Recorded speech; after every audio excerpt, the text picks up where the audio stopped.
The film Fight Club is usually regarded as an anti-consumerist manifesto, with Tyler Durden as the voice of truth.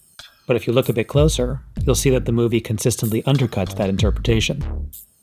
In this video, I'm going to break down how Tyler Durden's philosophy collapses under its own contradictions, why the film's critique of consumer culture is deliberately tongue-in-cheek, and why the real point of the film has nothing to do with buying or destroying things, and everything to do with one man's fear of rejection. By the end, not only will you see Tyler Durden in a whole new way, but you'll also gain a deeper appreciation for how subtly the film uses symbolism to shape its meaning. And the key to unlocking this is by recognizing that I'm a 30-year-old boy. If the narrator, Jack, is a 30-year-old mentally ill and self-proclaimed man-child, then Tyler must be as well. After all, Jack creates Tyler as a fantasy of what he thinks a man should look like, which is ironically just like the model in the Gucci ad they criticize, and how he thinks a man should act, which is far more like a juvenile delinquent than a mature adult. I want you to hit me as hard as you can. One can make all kinds of explosives using simple household items. Like seeing single frames of pornography in the family film.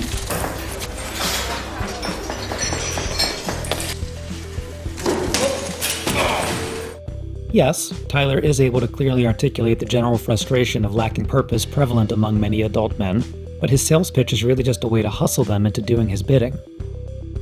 First, he refers to the men as slaves with white collars. And while there is a similarity in the sense of feeling like there's no choice but to join the rat race, these men are not being forced to work under the threat of torture or death. They applied for their jobs on their own volition, and they have the freedom to quit and look for something else, even if it's difficult. Equating economic frustration with violent coercion ignores a fundamental moral distinction, and this reflects either a deliberate exaggeration meant to incite anger and radical action, or an unintentional misunderstanding of what slavery actually is. I had become a slave to the IKEA nesting instinct. Yes, I'd like to order the Erica Picari dust ruffles. Second, Tyler's idea that Advertising has us chasing cars and clothes, working jobs we hate, so we can buy we don't need.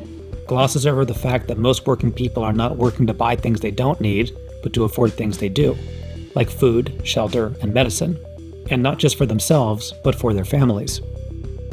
Yes, advertisers try to exploit our insecurities to sell products, chasing material status can lead to feeling empty, and an existential crisis is a real emotional problem. But considering this gripe is coming from someone who can afford to fill a 1,700 square foot condo with unnecessary furniture and items, this feels strikingly out of touch with the everyday realities most people are actually struggling with. Murder, crime, poverty, these things don't concern me. What concerns me are celebrity magazines, television with 500 channels, some guy's name on my underwear. And Tyler is hardly a monk. If his ideology is really to Reject the basic assumption of civilization, especially the importance of material possessions, then it's pretty hypocritical that he wears expensive designer sunglasses throughout the entire movie and has no issue accepting the material and financial perks of Jack's job. Telephone, computer, fax machine, 52 weekly paychecks, and 48 airline flight coupons. We now had corporate sponsorship. Third, although Tyler says that the middle children of history, man. No purpose or place. We have no Great War, no Great Depression. Our Great War is a spiritual war. Our Great Depression is our lives.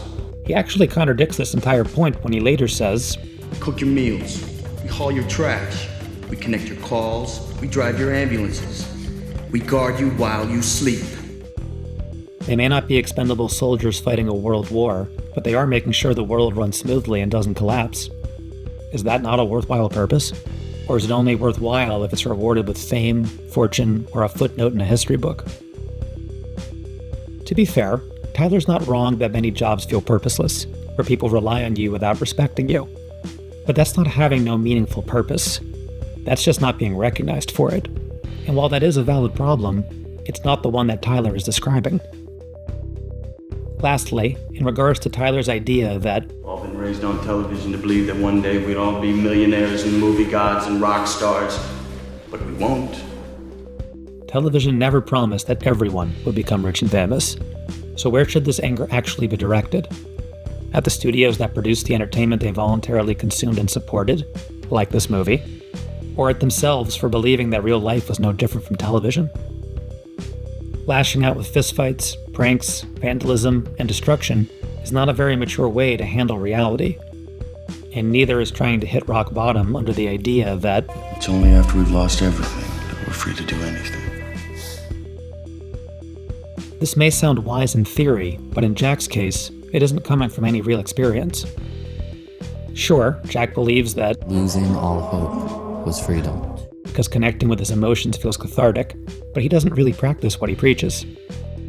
He may have lost his condo and furniture, but he still has a roof over his head. He's financially secure, especially after he blackmails his boss, and he isn't dying from a terminal illness like the people in the support groups, which means he's really just a big tourist romanticizing the idea of hitting rock bottom without really knowing anything about it. So you're a tourist. Likewise, he has no idea what it would actually feel like if someone held him at gunpoint, took his ID, told him he's going to keep tabs on him, and threatened to murder him if he doesn't pursue his dream job. To think that this would make you feel free is absurd, because in all likelihood, it would make you paranoid that some nutcase is stalking you and terrified that he might put a bullet in your brain at any second. Being forced to live in terror can hardly be called freedom. Something many viewers don't seem to realize is that Tyler is the villain of the movie, not the hero. Even if some of his views touch upon very real and valid frustrations, we're supposed to see that his way of handling them is dangerous, and this is why his appearance changes at the end of the film. Whereas Jack originally envisioned Tyler as handsome and charismatic, by the end, he can only see him as the frightening psychopath he actually is. And this is why the film's critique of consumerism is meant to be tongue-in-cheek. First of all, consider who we are hearing the anti-consumerist message from. It's not Tyler Durden, and it's not Chuck Palahniuk, the author of the book Fight Club. It's 20th Century Fox. Are we really supposed to believe that a billion-dollar corporation spent $63 million to get its viewers not to buy movie tickets, DVDs, and film merchandise? And that Brad Pitt, who got $17.5 million to play Tyler Durden, and literally endorses an array of luxury products, actually supports the words his character is saying? Clearly he doesn't, so why should we?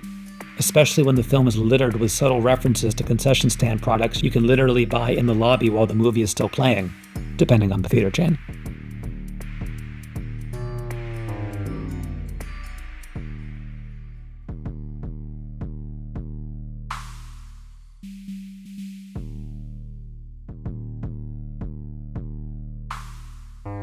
It even slips in an ad for another Brad Pitt movie, 7 Years into Bed, along with another 20th Century Fox release, Independence Day, a detail that also subtly echoes the destruction Project Mayhem is unleashing on the world, as well as how they feel about it. None of this is accidental, which means that even if you read this as intentional satire, hypocrisy, or just unavoidable reality, the film still functions as a commercial product, which weakens its anti-consumerist critique. And while some might argue that the point is that you can't avoid the system, the reality is that if consumerism itself was the problem the film was trying to diagnose, it would have had to remove profit incentives altogether rather than operate as a product designed to generate millions of dollars. The film even deliberately equates Tyler's plans with those of a corporation, as evidenced by Jack comparing Planet Starbucks to Planet Tyler, noting that he had been setting up franchises all over the country. Tyler may not be selling a tangible product, but he is selling the same psychological reward that consumer products are marketed to promise, which is a sense of belonging and meaning. Instead of asking for money, he asks for obedience. Buying a luxury car, for example, is not just about transportation, but about trying to feel cool, important, and part of an elite group. Likewise, the men who join Project Mayhem buy into Tyler's branding so they can feel cool, important, and part of something exclusive. Like most products built on the promise of belonging and meaning, the allure of exclusivity tends to wear off over time, and it certainly does for Jack. Robert Paulson. His name is Robert Paulson. This is over with. His name is Robert Paulson. His name. To be clear, the film is not pro-consumerist, but it also isn't anti-consumerist. On the contrary, it's just showing the dangers that can happen if you go too far in either direction. In both cases, the marketing engine is exploiting insecurity, one built around acquiring products and the other built around destroying them. It's meant to be deliberately absurd that anyone would not only follow a guy who beats himself up and lives in a dilapidated house in a toxic waste part of town, but debase themselves for 3 days to relinquish their IDs, live in his basement, do whatever strange thing he tells them to do, and mindlessly chant in unison. His name is Robert Paulson. His name is Robert Paulson. His name is Robert Paulson. The fact that Jack's insomnia improves when he connects emotionally and gets worse after he destroys his condo means that consumerism is not really the cause of Jack's psychological problem. Because what's missing in his life isn't meaning from accumulating things or destroying them, but meaning from genuine connections. And the reason he doesn't have any is because deep down, he's afraid he'll be rejected if he's truly himself. Consider who Jack has in his life before he creates Tyler. A boss he hates, brief encounters with single-serving friends while traveling for work, members of support groups that he's hiding his true identity from, and Marla, who he can't stand because she's a constant reminder that he's a faker. Her lie reflected my lie. In short, Jack has no one. No real friends, no family, no lovers. So after developing a nesting instinct, which is the urge to optimally prepare one's home for the arrival of a newborn, and setting up his condo to accommodate a life and family he doesn't even have, it's not very surprising that he ends up feeling empty. Jack lives the single-serving life, which refers not just to small individual portions, but to living alone and serving only himself. This is why he uses everyone in support groups and fight clubs for brief but intense bursts of emotional gratification, like a bridesmaid dress that is only meant to be enjoyed for one day, or a condom for a one-night stand. Now, it goes without saying that he'd be banned from the support groups if they found out he was a faker. But notice what Jack learns about the people there that are being open and honest. Thomas's wife leaves him to have kids with another man. Bob's kids ostracize him. And Chloe can't find anyone to sleep with her. To Jack, they seem undeservedly cast aside like pariahs just for being who they are, which is something he can relate to because it mirrors how his father made him feel at a young age. I don't know my dad. He left when I was like 6 years old. And because Jack is so afraid of being abandoned again, he hides his identity from everyone he can by creating different personas. Who are you? Cornelius? Rupert? Travis? Any of the stupid names you give each night? This instinct carries over to Fight Club too, where everyone thinks he's Tyler Durden. You're Mr. Durden. And also with Marla. Say my name. Tyler Durden, you freak. What's going on? By always hiding behind a made-up identity, Jack is essentially ensured that the real him can never be rejected. Only his made-up identity can. So it's no surprise then that he feels he can't get married. Because marriage requires being open and honest about who you are, where you share yourself completely. This fear that he'll be rejected if he's really himself is what Jack is actually struggling with. And this is why the film explicitly states in the first scene that all of this, the gun, the bombs, the revolution, has got something to do with a girl named Marla Singer. Marla is depressed, empty, alone, and faking who she is in support groups, which means she's actually very much like Jack. And deep down, he knows it. Marla recognizes their similarities after Jack confronts her. And even though they divvy up who goes to what support group to avoid each other, Marla attends the groups Jack is supposed to be at because she wants to see him. And when he doesn't show, she commits a half-hearted suicide attempt to get him to come over and save her like a white knight. This isn't a for-real suicide thing. This is probably one of those cry-for-help things. She clearly likes him, but Jack is so afraid of reliving his past trauma that he rejects her before she can ever get the chance to reject him. Tyler, on the other hand, represents Jack's libido, as evidenced by his fascination with cutting pornographic stills into movies, and comes to her rescue under the pretense of truly caring, when really it's just to use her for sex. And then he lies to Jack by telling him, she's a predator posing as a housepet. He's in love, it's sport. Stay away from that. But Marla doesn't want to leave after sleeping with him, which is made clear when she explains her feelings on condoms. You slip one on when you meet a stranger. You dance all night. Then you throw it away. The condom, I mean, not the stranger. She doesn't want to throw Jack away. Even after he kicks her out, she calls him over, steals 2 meals so they can eat together, and kisses him. And by the time he starts to realize that he does actually like her, You don't have to go. Tyler intervenes because that side of Jack understands the threat she poses. This conversation is over. The reason Tyler insists that Can't have you talking to her about me. is because it would expose the real him, meaning someone with dissociative identity disorder. And that kind of vulnerability carries a very real risk of rejection. To handle this fear, Jack, through Tyler, turns rejection on others by subjecting anyone who wants to get close to him to endure 3 whole days of rejection, where they are not allowed to eat or drink, and then he continues to berate them once they're allowed in the house. You are not special. You are not a beautiful or unique snowflake.